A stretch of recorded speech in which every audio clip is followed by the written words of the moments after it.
Hi, everyone. Judge Andrew Napolitano here for Judging Freedom. Today is Wednesday, September 13th, 2023. Professor Jeffrey Sachs of Columbia University joins us again. Professor Sachs, it's a pleasure to have you here. Thank you very much. So good to be back. Thank you. Thank you. Professor Sachs, who runs the executive branch of the United States government today? Do we know? It's definitely the security state. So I would say it's the intelligence community. It's the CIA, the Pentagon, the White House once in a while gets in there perhaps. But this is definitely not the public at all, not the Congress at all. It's within the executive branch, a pretty hidden part of our government. We don't really know. The American public voted, I'm going to assume the election was valid, for Joe Biden to be president. You listed 3 or 4 or 5 entities that run the executive branch. The White House was not the first, was not the second, wasn't even the third of those entities. Is this because President Biden is advanced in years and doesn't appear to have the best mental and physical health? Or is this because the security state has a stranglehold on the White House, no matter who the principal occupant is? Well, I think it's a little bit of both. You watch President Biden these days, you know he's not running things. This is pretty clear. But it really is the case that it takes an extremely capable and strong president to put the brakes on war and to put the brakes on the shenanigans of the CIA. And we don't have that. We haven't had that for quite a while. So this really is the security state. They, I think, more or less tell the president what to do most of the time. And again, the American people are so much kept in the dark that there's absolutely no democratic aspect to this. And whenever there's a glimmer, such as asking the American people, do you support what's happening in Ukraine and what the U.S. is doing, they say no, but it doesn't make any difference at all. Congress goes along with the executive goes along with the security state, and this is the real situation.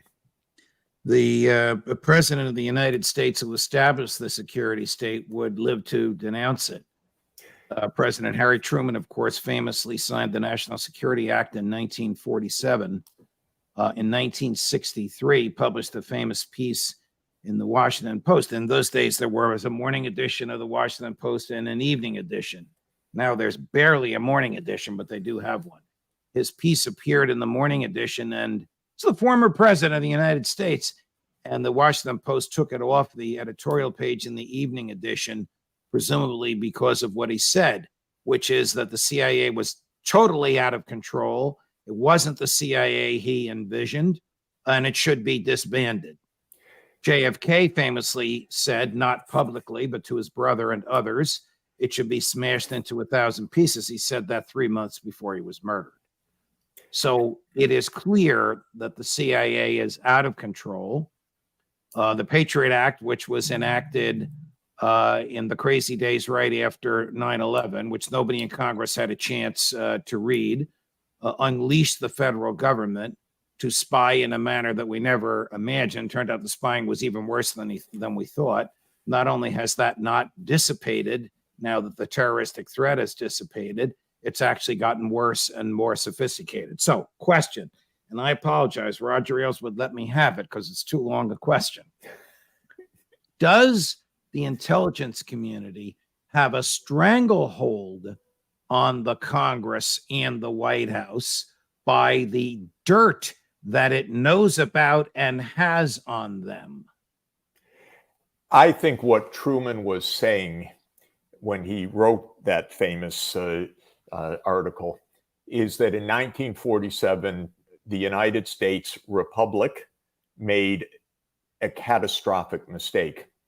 We created a security entity, a central intelligence agency that had 2 completely different jobs.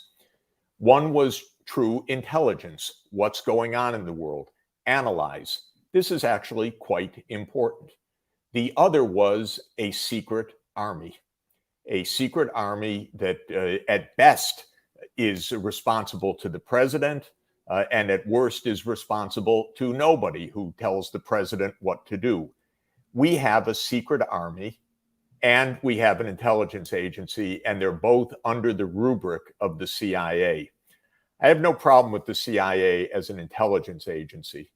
We have absolutely gone off the rails and lost our democratic hold because we have a secret army that engages in war, in regime change operations, in psychological operations, psyops, and in murder. Relentless false information, of course, in murder, in all sorts of subterfuge that we basically never see the light of day. There were hearings famously in 1977, 78, the Church Committee, when Senator Frank Church held hearings, found shocking things.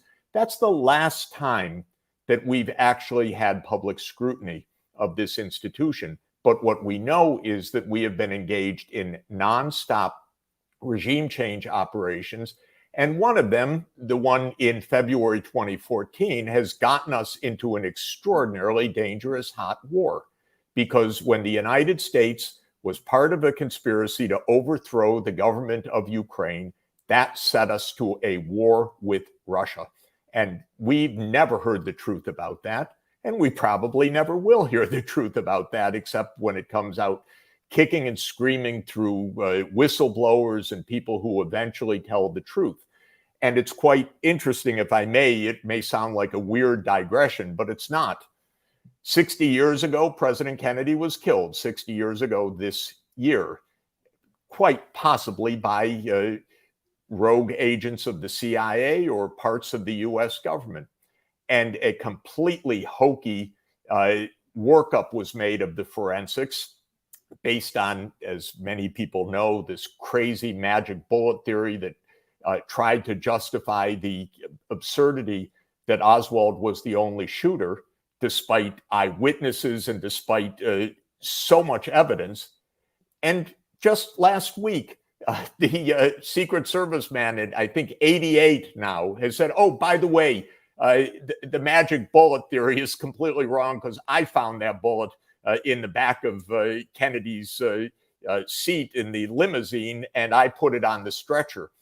And so we've been operating. And now, why is that related to what we were talking about? Because who ran the Warren Commission? Alan Dulles, CIA. Correct. And this was just another job of deception. Interestingly, the American people never bought it. It was so absurd, so many of the things being said. But basically, they got away with it. No one ever really looked into this matter because officialdom shut it down. And that's what we have. We have a very dangerous rogue operation of government. You cannot have an octogenarian like Biden in this situation. There's no control at all. And we face a very serious problem. Why does Congress continue to authorize sunset provisions of the Foreign Intelligence Surveillance Act, sunset provisions of the Patriot Act, an extraordinary budget for the CIA? You know that the Constitution says no money shall be spent from the public treasury except that which is recorded in a public journal. Try and find out how the CIA spends their money. I mean, how is it that this happens regularly, consistently, and systematically? Unless Congress is terrified of the intelligence community and afraid to buck them. And both parties, they are terrified and they are, in a sense, paid off because the military side of the story has ensured that there are jobs in every district of our military industrial complex. And so no congressman or senator, even for that narrow, bizarre reason, wants to touch this. But people are afraid and they don't touch it. And we barely hear a voice about any of this. I just admire Rand Paul so much for speaking out and calling for the truth on many things. But he can't find any colleagues in the Senate, either party, and sometimes throughout the whole Congress, because people don't want to know. Where's our debate about Ukraine? They don't even dare to have a discussion when there's so many lies being told every day about Ukraine. Where is our Congress? It just doesn't even exist on this central issue. You recently gave a speech in which you said the Anglo-Saxon parts of the world, not just the U.S., but the Anglo-Saxon parts of the world have gone mad. So tell us what you mean by that, and tell us about the 5 Eyes, EYES. The Anglo-Saxon world is, of course, the world that the British Empire created. It includes us. It includes the United States. Britain ran the show from around 1800 to 1945. Of course, it was in its waning days, but at the end of World War II, the British Empire was at an end, and the baton was passed to the American Empire, the successor empire of the Anglo-Saxon world. And we have made sure that we bring together Britain, the United States, Canada, Australia, New Zealand, the English-speaking world that was created by the British Empire. And that's the knit together intelligence community. And boy, I watch it. I watch it in Australia. I watch it elsewhere. These politicians just squirm. This really is the security state of the United States that spreads its umbrella over Britain, who used to be the one that ran the show, Canada, of course, Australia, New Zealand. They can barely move. You watch Britain, of course, we know famously that any British prime minister, the first rule of the job is do not contradict the United States in any way. So that security link is nailed down. You look at what Tony Blair did with Iraq and all the rest. But it's true in Australia. It's true in New Zealand. This is what the Five Eyes is the deep security state of the U.S., and those are the ones that are supposed to share the intelligence. And we're making more and more military work around that. We've gotten the Australians to spend a fortune that they cannot afford, by the way, and that does nothing for their security, to start buying submarines as part of a new AUKUS alliance, Australia, right. UK, and US, which makes no sense whatsoever. And but we do share intelligence among the Five Eyes, but of course we tell them what to do with it and how to use it. That's exactly right. And that's the core. And then through that, of course, NATO is the other arm of this, extending through Western Europe. And the rest of the world watches this a little bit in amazement, because even when you add up all those countries, that's about 12% of the world population. The rest of the world's looking on saying, come on, guys, we don't exactly agree with you. We don't like what you're doing. Right. And would you calm down, stop overthrowing our governments? I want to play a clip for you from Admiral Kirby, the spokesperson for the National Security Council. He was just asked at a press conference in the White House in the past hour or so, hey, Admiral, can you tell us again what we're doing in Ukraine? What is the administration's goal? Is it to defeat Russia, or is it ultimately to seek some sort of negotiated settlement? Man, I don't know how many times I've answered this question in the last year and a half. And we have been, again, very, very consistent. We want to see Ukraine succeed on the battlefield. We want to see them get all their territory back. We want to see their sovereignty respected. We want to see no Russian troops inside Ukraine. We want to see the war end. And it could end today, obviously, if Mr. Putin would do the right thing and just get the hell out. That's clearly not going to happen right now. So we're going to continue to provide Ukraine with the capabilities that they need to be successful. Your comments, Professor Sachs. First, you watch that smirk, because it's just a game and the guy is there smirking at us. Second, I can tell you, I hear from senior people in Congress that absolutely would claim to refute that based on what they get briefed, which is, no, we understand Crimea's never going back. That's not our aim. I swear to you. So what Kirby just said is not right at all. And he knows it, thereby the smirk. And third, of course, he doesn't explain at all why we are in this war. Why did we topple a government, another covert regime change operation in February 2014? Why have we pushed NATO enlargement to Ukraine against a clear Russian red line that our own diplomats said was a reckless move and a dangerous move? And incidentally, there was the famous gaffe, meaning that a little bit of truth slips out when the Secretary General of NATO, Jens Stoltenberg, spoke to the European Parliament last week. He said, yes, this is a war because of NATO enlargement, but Russia has nothing to say about that. So, Stoltenberg said what the Putin apologists say. He's the Secretary General of NATO, but he was very clear. Yes, this is about NATO enlargement. Well, it is about NATO enlargement. We overthrew a government that wanted neutrality for Ukraine. We pushed NATO enlargement so recklessly and dangerously that our own top diplomats were trying to say repeatedly, don't do this. This could mean disaster. And this is the disaster we're in. So Kirby is completely, once again, not telling the truth to the American people.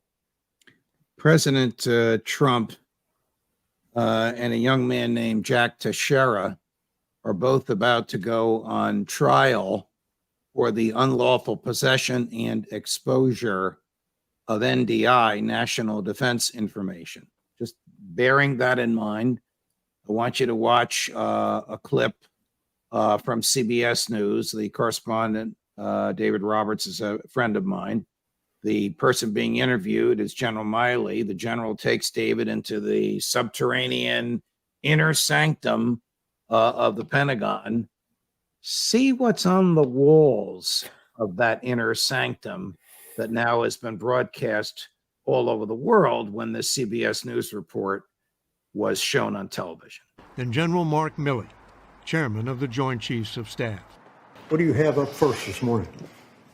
About 10 minutes, I got a call with General Zaluzny. General Valery Zaluzny, commander of Ukraine's armed forces. I talk to him every week as a minimum, sometimes twice a week, 3 times a week. That much? Mm-hmm. It's 6:45 a.m. 3 hours later, he takes us underground, deep in the bowels of the Pentagon, into a top-secret command center where all the intelligence collected from the battlefields of Ukraine is monitored by his staff. This is the crew that keeps Secretary and I informed on a day-to-day basis of what's happening out there in the current operation. How well can you see through the fog of war from here? The fog and friction of war is always present, but our information systems are pretty good.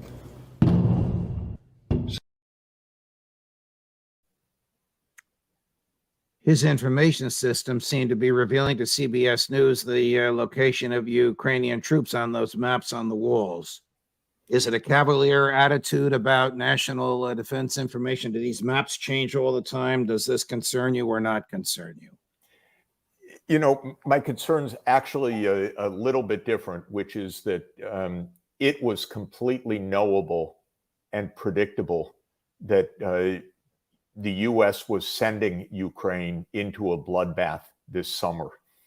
So if we had looked at the maps in April and May and understood the echelon defense that Russia had dug in the Zaporizhia region, and understood Russia's air superiority and other military considerations, it would have been perfectly plain that this so-called Ukrainian counteroffensive that started in June and that continues till today would be a bloodbath for the Ukrainians.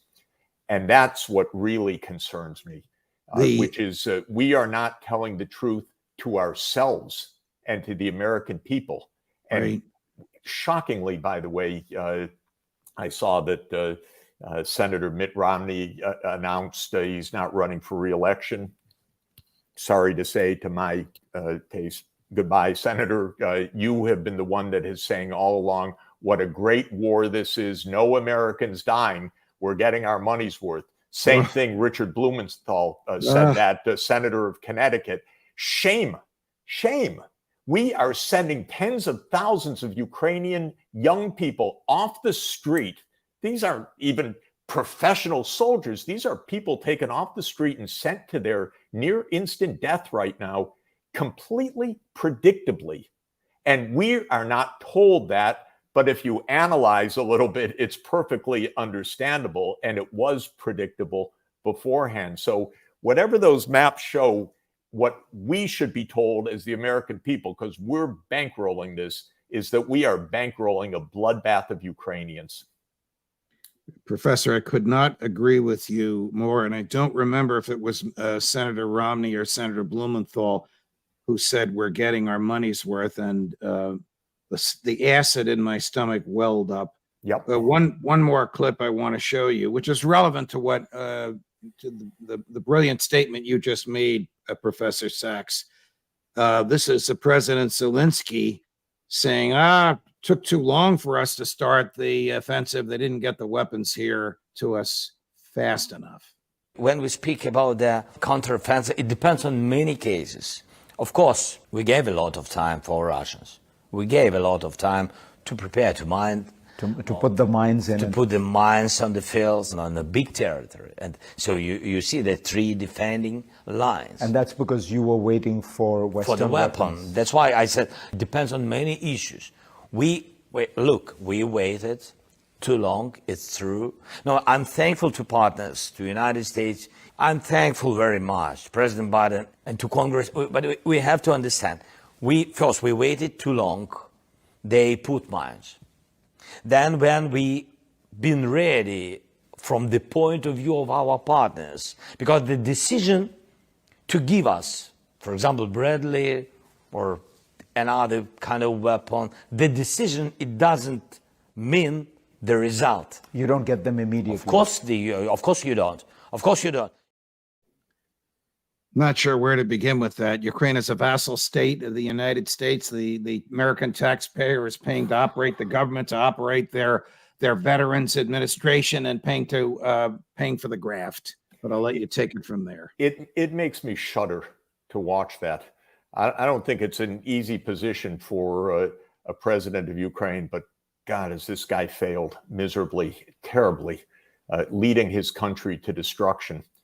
What happened in truth about this war, not only that it started in 2014 when the U.S. engaged in this covert operation, overthrew Yanukovych, ignited this war, but in 2022, when this war started on February 24th in this new phase, not the original beginning of the war, but Russia's special military operation, within a few days, Zelensky had at that time the somehow awareness and felt the honesty to say we need to negotiate with Russia on the basis of neutrality.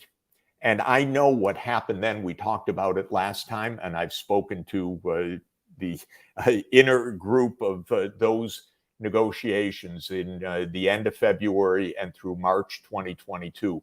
Russia and Ukraine could have ended this war on the basis of Ukraine's neutrality. Zelensky knew that. Now, for whatever reason, when the United States pressed, he backed off and said no. And the U.S. probably, as always, American leaders have wrongly done for decades, said, don't worry, we've got your back. Our sanctions, we're going to cut them off of the SWIFT system. The economy is going to be on its knees. We're going to back you up with HIMARS. Whatever it is, whatever promises were made, Zelensky failed at that moment to defend Ukraine because he backed off from the negotiations, and it is a bloodbath now. Ukraine is being destroyed. So when I watch this, my God, okay, so he also knew that they didn't have the weapons, they didn't have the means to do this, and they went ahead and they've lost tens of thousands of people dead in recent weeks since this counteroffensive began. And every day you tune in, it's hundreds dead. You can even see it in these drone films day by day, this bloodbath continuing, and nobody speaks honestly. Our senators say, oh, what a good value this is. And Zelensky says, yes, all we need is more arms. And Milley says, yes, well, maybe they won't reach the objectives now, but next spring. Everything's a lie. The lie, of course, starts partly because our president of the United States doesn't say anything to the American people about anything. He may go and mumble something to his donors, but he doesn't tell us anything. And he's afraid of the truth. And the truth is, this was a terrible blunder that the United States, and tragedy that the U.S. pushed Ukraine into. Biden was there from the very start because he was part of this overthrow group in 2014. Right. It was Biden, it was Newland, it was Blinken, it was Sullivan, way back then, same team under President Obama, same crowd. They're there today. They made a horrific set of miscalculations, and they won't tell the truth because now we have an election coming up, an election that President Biden shouldn't be any part of anyway because he's too old and absolutely should not be president again.